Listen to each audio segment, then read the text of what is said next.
Arbitration, इसका meaning, arbitration is a procedure in which dispute is submitted by the agreement of parties to one or more arbitrators who make a decision which is binding.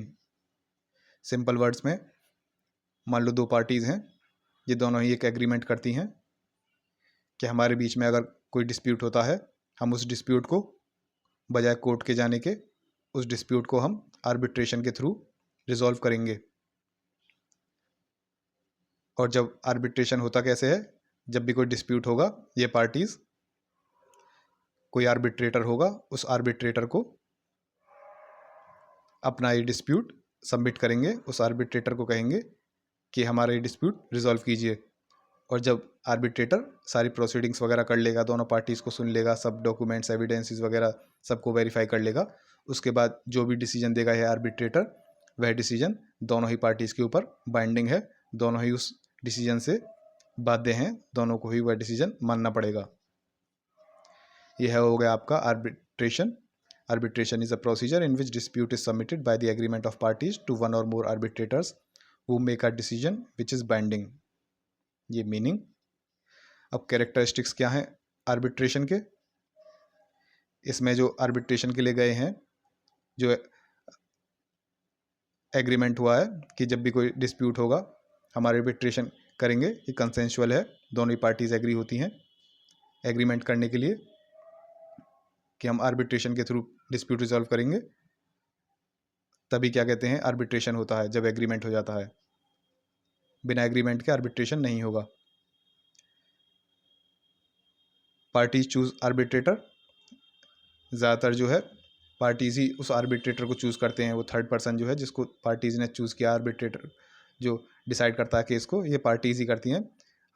लेकिन अगर arbitrator को choose करने में दोनों parties agree नहीं होती तो उस कंडीशन में कोर्ट चूज़ करेगी उस आर्बिट्रेटर को, except when they can't agree on an arbitrator. किसी एक आर्बिट्रेटर पे वह एग्री नहीं हो रहे तो उस आर्बिट्रेटर को कोर्ट चूज़ करेगी कौन बनेगा आर्बिट्रेटर। आर्बिट्रेशन की सारी प्रोसीडिंग्स वगैरह, डिसीजंस वगैरह ये कॉन्फिडेंशियल रखे जाते हैं, एक्सेप्शन क्या है, मान लो कोई डिसीजन वगैरह दिया गया है, उसको इम्प्लीमेंट करने के लिए, एनफोर्स करने के लिए उसको डिस्क्लोज करना ज़रूरी हो, बिना डिस्क्लोज किए वह इम्प्लीमेंट नहीं हो सकता, ऐसी कंडीशन में वह कॉन्फिडेंशियल नहीं रहेगा, उसको डिस्क्लोज करना पड़ेगा। वरना सामान्य तौर पे आर्बिट्रेशन की प्रोसीडिंग्स और उसका डिसीजन जो दिया जाएगा वह कॉन्फिडेंशियल होगा, सीक्रेट होगा। जो भी डिसीजन दिया जाएगा वह फाइनल होगा और बाइंडिंग होगा, उसके खिलाफ कोई अपील नहीं की जा सकती और वह बाइंडिंग होगा दोनों ही पार्टीज पे, दोनों ही पार्टीज को उसको मानना पड़ेगा। Types of cases that can come under arbitration. Arbitration के अंडर किस किस तरह के केसेस को रिजॉल्व किया जाता है? All disputes which can be decided by a civil court involving private rights. वह सारे डिस्प्यूट जिनको कि सिविल कोर्ट डिसाइड कर सकती है, उन डिस्प्यूट्स में जहां प्राइवेट राइट्स इन्वॉल्व हों, ऐसे डिस्प्यूट जिनमें प्राइवेट राइट्स इन्वॉल्व हों और उनको सिविल कोर्ट डिसाइड कर सकती है, वह सारे केसेस आर्बिट्रेशन के थ्रू भी रिजॉल्व किए जा सकते हैं। जैसे प्रॉपर्टी से रिलेटेड डिस्प्यूट्स होते हैं, विवाद, मनी से रिलेटेड, पैसे से रिलेटेड, या फिर किसी कॉन्ट्रैक्ट के ब्रीच हो जाता है, किसी कॉन्ट्रैक्ट का उल्लंघन करता है कोई, उसके लिए डैमेजेस वगैरह पे करने हो, उससे रिलेटेड केसेस, ये सारे केसेस जो हैं आर्बिट्रेशन के थ्रू भी रिजॉल्व किए जा सकते हैं। In general practice cases like following are not referred for arbitration. इस तरह के जो केसेस हैं वह आर्बिट्रेशन के थ्रू रिजॉल्व नहीं किए जाते। किस तरह के? जैसे क्रिमिनल प्रोसीडिंग्स होती हैं, insolvency matters, matrimonial matters, guardianship, testamentary, ये विल वगैरह से रिलेटेड हैं, कंपनी की वाइंडिंग अप, ऐसे मैटर्स आर्बिट्रेशन के थ्रू रिजॉल्व नहीं किए जाते। क्यों नहीं किए जाते? क्योंकि ऐसे केसेस इन्वॉल्व करते हैं मोरालिटी को, पब्लिक पॉलिसी को और स्टेटस को। जहाँ पे ये चीज़ें आ जाती हैं, मोरालिटी, पब्लिक पॉलिसी और स्टेटस, वहाँ पे आर्बिट्रेशन का इस्तेमाल नहीं किया जाता। These cases are not referred because they involve morality, public policy and status. तो क्या क्या देख लिया हमने आर्बिट्रेशन की का मीनिंग? दो पार्टीज़ हैं, दोनों पार्टीज़ एग्री कर लेती हैं, एक एग्रीमेंट कर लेती हैं, एक आर्बिट्रेशन एग्रीमेंट कर लेती हैं कि जब भी हमारे बीच में कोई डिस्प्यूट होगा तो उसको हम आर्बिट्रेशन के थ्रू रिजॉल्व करेंगे। और आर्बिट्रेशन होता कैसे है? जैसे इनके बीच कोई डिस्प्यूट हुआ, वह एक आर्बिट्रेटर को चूज़ करते हैं, उस आर्बिट्रेटर के पास अपना डिस्प्यूट सबमिट करते हैं, उसको डिस्प्यूट देते हैं कि इसको रिजॉल्व किया जाए। आर्बिट्रेटर सारी प्रोसीडिंग्स वगैरह करने के बाद जो डिसीजन देगा वह फाइनल और बाइंडिंग होगा।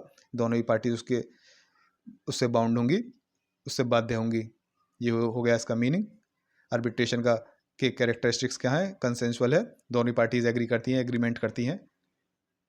उसके बाद ही क्या कहते हैं, आर्बिट्रेशन होता है, दोनों की मर्जी होती है, उसके बाद ही होता है। और पार्टीज आर्बिट्रेटर को चूज़ करती हैं। एक्सेप्शन क्या है? अगर पार्टीज किसी आर्बिट्रेटर पे एग्री नहीं होती तो उस कंडीशन में कोर्ट चूज़ कर देगा आर्बिट्रेटर को। प्रोसीडिंग्स और डिसीजन वगैरह इसके कॉन्फिडेंशियल सीक्रेट रखे जाते हैं। एक्सेप्शन ये है कि अगर उस डिसीजन वगैरह को इम्प्लीमेंट करने के लिए, एनफोर्स करने के लिए, अगर उस डिसीजन को या फिर प्रोसीडिंग को डिस्क्लोज करना ज़रूरी है, उस कंडीशन में कॉन्फिडेंशियल नहीं रहेगा, उस टाइम ओपन कर दिया जाएगा, डिस्क्लोज कर दिया जाएगा। वरना नॉर्मली कॉन्फिडेंशियल सीक्रेट ही रखा जाता है प्रोसीडिंग्स और डिसीजन को।